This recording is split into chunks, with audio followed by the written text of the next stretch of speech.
오늘은 역대상 1장 말씀을 가지고 이스라엘의 시작이라고 하는 제목으로 묵상 나눔하도록 하겠습니다. 먼저 본문 설명을 잠깐 한다면 역대기서는 바벨론 포로 생활에서 돌아온 이스라엘 백성들이 민족의 정체성과 뿌리를 찾고 정립하기 위해서 기록된 책입니다. 역대기 기자는 아담에서부터 아브라함에 이어 유다의 후손인 다윗의 계보를 여러 장에 걸쳐 기록을 했습니다. 본문에는 1절로 27절 인류의 조상인 아담 이후에 아브라함의 족보에 대해서, 그리고 28절로 33절에는 이삭의 이복형인 이스마엘의 족보가, 그리고 34절로 54절에는 에서의 족보가 나와 있습니다. 비록 이들은 하나님의 택함을 받지는 못했지만 그들 역시 아브라함의 후손이었기에 본문에 기록이 되었습니다. 우리가 생각해 볼 것은 역대기 기자가 심혈을 기울여서 이렇게 어려운 족보 작업을 한 이유가 무엇일까 하는 것입니다. 족보 작업을 통해서 그들 민족의 정체성을 확립하려고 하는 것입니다. 이들은 나라가 망한 뒤에 70년 동안 바벨론에서 포로 생활을 하다가 지금 예루살렘으로 다시 돌아왔습니다. 폐허가 된 예루살렘에서 돌아온 이스라엘 백성들의 고민은 민족의 정체성을 다시 확립하는 것이었습니다. 이유가 무엇인가요? 이스라엘 백성들이 하나님께 선택받은 민족이라고 하는 사실을 아는 것이야말로 모든 것을 잃어버린 이스라엘 백성들의 유일한 희망이었기 때문입니다. 사실 히브리 민족은 아무것도 내세울 것이 없는 보잘것없는 민족이었습니다. 이 민족이 의미가 있는 것은 그들이 하나님의 언약 백성이라고 하는 사실을, 그 정체성을 회복할 때뿐이라고 하는 사실을 지도자들은 잘 알고 있었습니다. 그러나 이미 나라를 잃고 70년이 지났죠. 민족의 정체성을 점차 잃어가는 후세대들을 보면서 이들은 절박한 심정을 가질 수밖에 없었고, 그래서 이 작업은 민족의 사활이 걸린 굉장히 중요한 문제였습니다. 본문은 하나님의 언약 자손에 대해서 1절로 54절까지 나와 있습니다. 말씀을 묵상하면서 저는 역대기서를 기록한 절박한 심정에 공감하게 되었습니다. 저 역시 이 시대의 가장 중요한 문제가 신앙인으로서의 정체성을 회복하는 것이라는 생각을 하기 때문입니다. 이 시대의 문제는 정체성의 싸움이에요. 이유가 무엇인가요? 사단은 늘 우리의 정체성을 허무는 그러한 공격을 시작하기 때문입니다. 이 세상에 발달된 과학과 높아진 인권의식을 빌미로 사단은 모든 성경적인 가치관들을 공격하고 있습니다. 예를 들어서 우리가 성 정체성에 대해서 생각을 해보죠. 성경은 하나님이 아담을 창조하시고 아담으로부터 하와를 창조하셨다고 말합니다. 남자와 여자를 구분하신 분은 하나님이십니다. 그리고 하나님께서는 동성애를 금지하셨어요. 그런데 요즘에 많은 사람들이 성은 자신이 결정하는 것이라고 생각합니다. 성 정체성이 무너지고 있는 거예요. 예전에 한 자유기고가가 두 군인의 성관계가 국가에 피해를 주었다고 라고 하는 글을 쓴 것을 제가 본 적이 있습니다. 분노가 치밀었어요. 왜냐하면 군인들의 동성애를 금지하고 있는 법을 무너뜨리려는 시도였기 때문이었습니다. 2019년 3월에 해군에서 동성애자 군인을 기소했습니다. 상당관이 한 병사를 상담을 하다가 그가 데이팅 앱을 통한 성관계를 털어놓았기 때문입니다. 상담관은 이를 상부에 보고했고 상담은 수사로 전환되었습니다.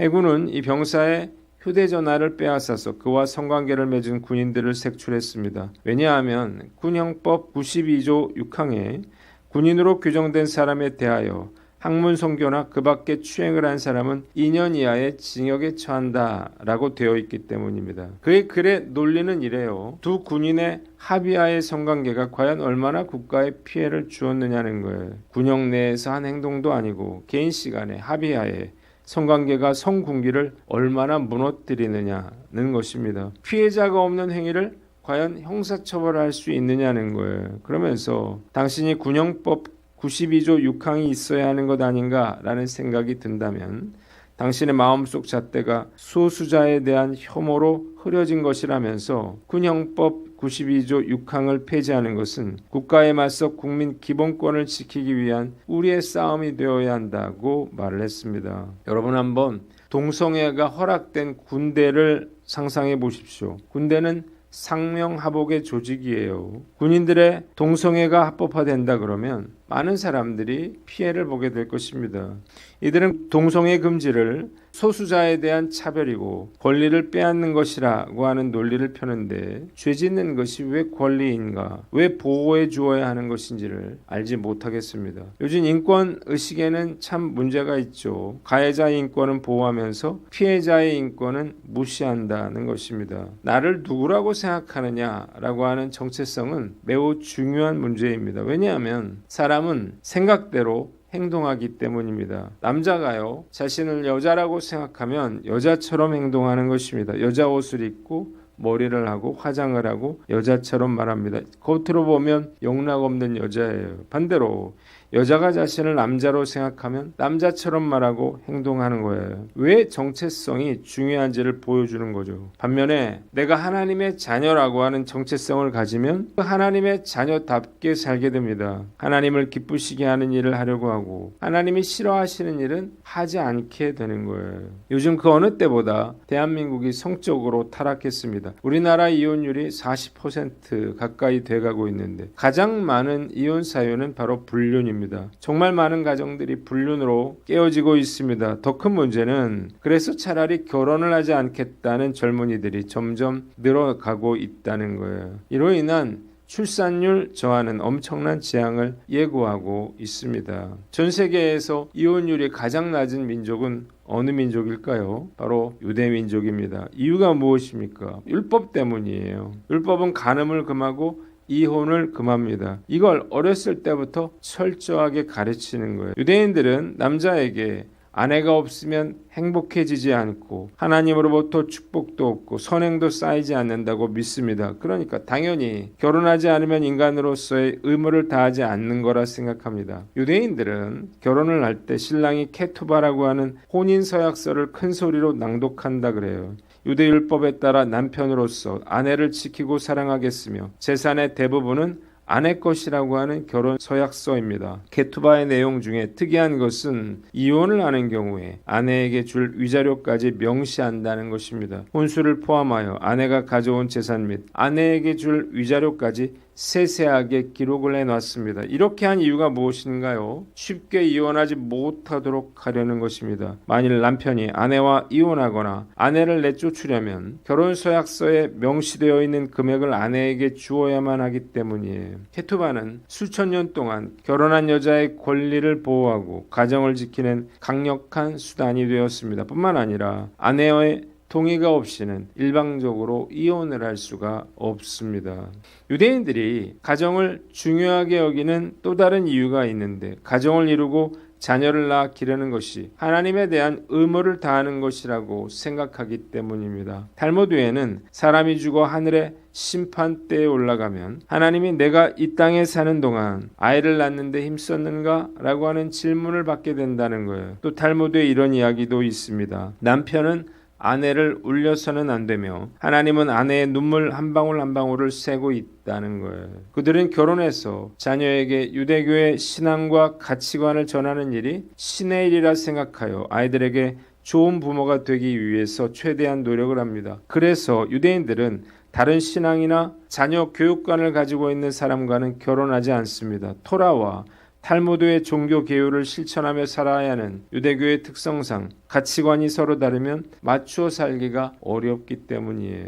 유대민족의 뿌리는 가족에 있고 가족의 뿌리는 남편과 아내입니다. 가족을 이루며 살아가는 것을 세상의 기본이자 으뜸이라 여기기에 그들의 가족에 대한 사랑은 유별날 수밖에 없는 거예요. 그들은 화목한 가정을 만드는 것이 신의 뜻이라 믿습니다. 이것이 바로 유대인들의 이혼율이 세계 최저일 수밖에 없는 이유가 되는 것입니다. 그래서 마귀는 신앙인들의 정체성을 무너뜨리려고 혈안이 되어 있는 것입니다. 정체성이 무너지게 되면 다 무너지게 되는 것이기 때문입니다. 역대기 기자는 나라가 망하고 고통받은 후에야 그들이 하나님의 선택된 백성이라고 하는 정체성을 잃어버리면 모든 것을 다 잃게 된다는 사실을 깨달았습니다. 그래서 혼신의 힘을 다해서 그들의 뿌리가 하나님께 있음을 백성들에게 알게 하려고 혼신의 노력을 기울이고 있는 것입니다. 하나님의 백성이라고 하는 정체성을 회복하게 될 때 하나님의 축복도 회복되리라고 믿고 있는 것입니다. 본문이 우리에게 주는 교훈이 있는데 첫째로 신앙의 정체성을 회복하라는 것입니다. 이 시대의 위기는 결국 정체성의 위기죠. 내가 하나님의 자녀라고 하는 정체성을 회복하면 죄짓기를 두려워하고 하나님이 기뻐하시는 일을 시작하게 됩니다. 문제는 교회를 다니는 사람은 많아도 내가 하나님의 자녀라고 하는 확고한 정체성을 가지고 사는 성도들은 그렇게 많아 보이지 않습니다. 지금 기독교인의 숫자가 얼마냐라고 하는 것은 별 의미가 없어 보여요. 그리스도인이라고 하는 신앙 정체성을 가진 성도들이 얼마나 되느냐가 훨씬 더 중요한 것입니다. 신앙의 정체성을 가지지 못한 100만 명보다 신앙의 정체성을 가진 단 10명이 더 중요하기 때문이에요. 거대한 예배당을 신축하는 것보다 사람을 세우는 것이 더 중요한 이유인 것입니다. 교회마다 그리스도인이라고 하는 신앙인의 정체성을 확고히 가지고 사는 성도들을 세워나가야만 합니다. 이것이 바로 이 시대의 교회가 감당해야 할 가장 중요한 사명이에요. 하나님의 자녀라고 하는 확고한 정체성을 가지면 인생의 모든 문제를 신앙 중심으로 생각하고 판단하고 행동하게 됩니다. 우리가 교회를 지키고 가정을 지킬 수 있는 유일한 방법은 이 신앙의 정체성을 가지고 하나님의 자녀답게 살아야 하는 것입니다. 우리 교회 목회 철학은 한 영혼을 구원하여 예수님을 닮은 하나님의 인재를 길러내는 것입니다. 예수님을 닮으려면 예수님처럼 살아야겠죠. 예수님께서 우리에게 명령하신 대로 그렇게 살아야만 가능한 일이에요. 이것은 교회 오래 다닌다고 해서 저절로 되지 않습니다. 철저하게 말씀을 가르쳐야 합니다. 그래서 우리 교회에서 오랫동안 제자 훈련을 하는 거예요. 자신의 생각대로 제멋대로 살던 사람들에게, 세상의 잘못된 가치관에 오염되어 있는 사람들에게 말씀을 가르치는 것은 기준을 세우는 것입니다. 하나님의 자녀가 어떻게 살아야 하는지를 알려주어야 하는 거예요. 많은 기독교인들이 교만하고 다른 사람들을 배려할 줄 모르고 무례합니다. 방탕하고 성적으로 타락한 삶을 삽니다. 그래서 교회가 세상의 빛과 소금의 역할을 감당할 수가 없는 거예요. 교회는 삶의 현장에서 말씀대로 살아가려고 노력하는 성도들을 세워야만 합니다. 저는 우리 교회에서 18년간 제자훈련을 했어요. 제자훈련 초기에는 제자훈련의 목표를 삶의 변화에 두었습니다. 그러나 시간이 흐를수록 제가 깨닫게 되는 것은 제자훈련은 변화가 아니라 기준을 세우는 것이라는 생각을 하게 됐습니다. 하나님의 자녀가 누구인지, 어떻게 살아야 하는지 그 정체성을 가르치는 거죠. 교회는 한 사람이라도 이 신앙의 정체성을 가진 예수님을 닮은 하나님의 사람을 키워내야만 하는 것입니다. 저의 부르심과 소명은 한 영혼을 구원하여 하나님의 사람이라고 하는 정체성을 가지고 살게 하는 것이라고 하는 사실을 깨달았습니다. 이것은 어떤 희생과 수고를 감수한다 하더라도 제가 끝까지 감당해야 할 시대적 소명입니다. C.S. 루이스의 순전한 기독교라고 하는 책이 있는데 그 책 4부에 보면 가장합시다 라고 하는 장이 있어요. 그는 하늘에 계신 우리 아버지여 라고 하는 이 구절을 분석하면서 우리는 예수님이 아닌데 어떻게 하나님을 아버지라고 부를 수 있느냐고 묻습니다. 그는 그 이유가 하나님께서는 우리가 예수님처럼 될 수는 없다 하더라도 이 땅에서 우리가 하나님의 아들로 생각하면서 하나님의 아들로 가장하며 살기를 원하시기 때문이라고 말했어요. 그러면서 그걸 은혜라고 말했습니다. 은혜가 뭔가요? 내가 그 모습이 아니더라도 그렇게 여기고 살아가는 것이라는 거예요. 못생긴 사람이 항상 잘생긴 가면을 쓰고 다녔더니 나중에는 진짜 그렇게 변화되더라는 이야기가 있는데, 위장하면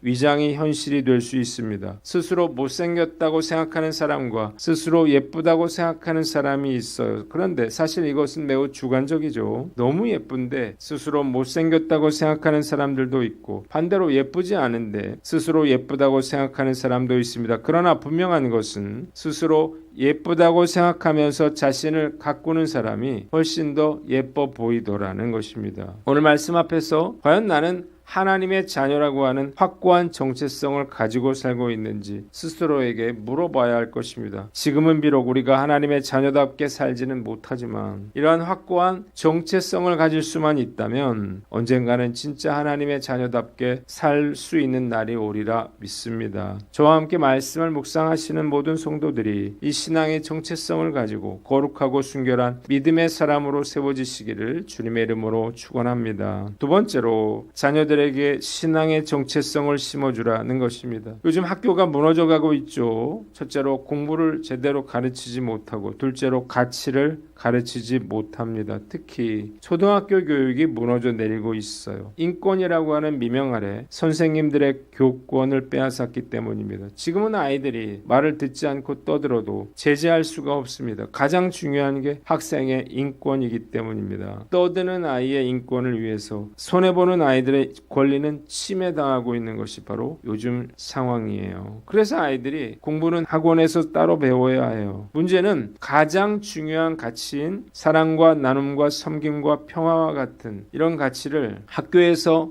학생들에게 가르칠 수가 없다는 것입니다. 부모들이 착각하는 것이 있는데 아이들이 철들면 저절로 깨달을 거라고 생각하는 거예요. 생각을 해보세요. 배우지를 못했는데 어떻게 알 수 있을까요? 요즘 시대에는 학원에 가서 공부를 배우는 것처럼 부모가 가르칠 수 없다면 어디라도 가서 중요한 가치가 무엇인지, 어떻게 살아야 하는지를 배워야 하는 시대가 되었습니다. 더 중요한 것은 자녀들이 신앙인으로서의 정체성을 가지고 살도록 가르치는 거예요. 자식을 좋은 대학에 보내고 좋은 직장을 얻도록 만들어주는 것에만 관심을 쏟아서는 안 될 것입니다. 무엇보다 우선되어야 하는 것은 그들이 하나님의 택한 백성이라고 하는 그리스도의 정체성을 세워주는 것입니다. 부모의 가장 중요한 책임은 믿음의 유산을 자녀들에게 물려주는 거예요. 자식들이 믿음의 길을 걸어가지 못하는 가장 큰 책임이 부모에게 있습니다. 부모는 자식의 성공을 위해서가 아니라 자식의 신앙을 위해서 눈물을 뿌려 기도해야 하는 것입니다. 저는 처음에 교회에서 왜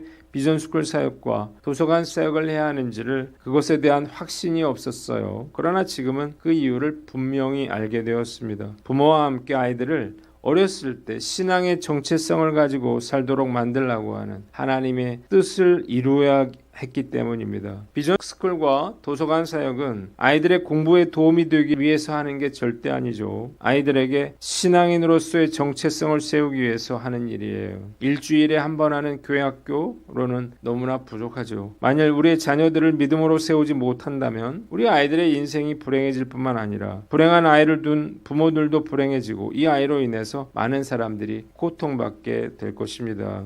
자녀 양육의 마지노선은 주일 성수라고 봅니다. 주일 성수가 무너지면 다 무너지는 거예요. 그런데 부모들이 주일에 자녀들을 데리고 놀러 가는 경우가 있어요. 그러면 아이들은 놀러 갈 때는 교회에 빠져도 된다라고 생각합니다. 시험 볼 때는 교회에 빠져도 된다고 생각하는 거예요. 주일 성수의 예외를 두면요, 결국 무너지게 됩니다. 주일 성수가 안 되는데요, 무슨 신앙교육을 하고 무슨 영성교육을 할 수 있을까요? 배우 이성재 씨는 어린 시절 목회자가 되는 것이 꿈이었다 그래요. 모태신앙으로서 주일 성수만은 훈련이 잘 되어 있었습니다. 어느 산속에서 촬영을 하더라도 주일은 꼭 지킨다 그래요. 어느 날 지방 촬영을 갔는데 교회가 문이 닫혀 있어 결국 혼자 기도하고 온 적도 있다고 했습니다. 성령 체험을 한 후에 하나님의 은혜 속에서 몇 가지 결단을 내렸는데, 첫째는 담배와 술을 끊기로 하고, 둘째는 새벽 기도를 나가기로 한 후에 작은 개척교회를 섬기게 됐습니다. 스폰지가 물을 먹듯이 성경 공부를 통해서 말씀이 쑥쑥 들어오게 됐고, 이제는 누구를 만나든지 예수를 믿으라고 하는 말이 쉽게 나오고 평안하게 전도를 하게 됐다는 것입니다. 전도할 목표 30명을 정해서 성경책을 사서 선물하면서 한 달에 31명을 전도한 적도 있다고 했습니다. 그러면서 연기는 아르바이트고 세계 선교가 본업이라고 말했는데 신앙의 정체성을 확실히 가진 배우가 아닐 수 없습니다. 유대인들이 수천 년 동안 나라를 잃고 살면서도 민족의 정체성을 유지할 수 있었던 것은 그들이 하나님의 선택된 백성이라고 하는 정체성을 잃지 않았기 때문이에요. 우리의 믿음이 우리의 자녀들에게 전수되고 자녀들 역시 그들의 믿음을 후대에게 전수하는 축복이 한국교회에 흘러넘치기를 기도합니다. 이를 위해 성도로서의 정체성의 싸움을 싸워야 하는 거예요. 그래서 이 족보의 끝에 나와 우리의 자녀들의 이름을 적을 수 있기를 두 손 모아 기도합니다. 기도하겠습니다. 하나님 아버지, 어떤 상황에서도 우리가 신앙의 정체성을 세워나가게 하여 주시옵소서.